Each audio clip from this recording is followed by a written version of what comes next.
ప్రతి ఒక్కరూ దైవ చింతనను అలవర్చుకొని మానసిక ప్రశాంతతను పొందాలని మాజీ మంత్రి సబితా ఇంద్రారెడ్డి అన్నారు. సబితా ఇంద్రారెడ్డి శివగంగ రాజరాజేశ్వరి బ్రహ్మోత్సవాలలో పాల్గొన్నారు.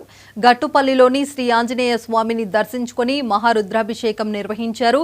దేవస్థాన కమిటీ సభ్యులు మంత్రికి పూర్ణ కుంభంతో స్వాగతం పలికారు.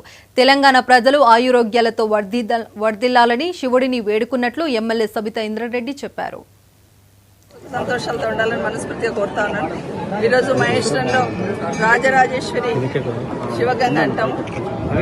భగవంతుని దర్శనం చేసుకోవడం సంతోషం.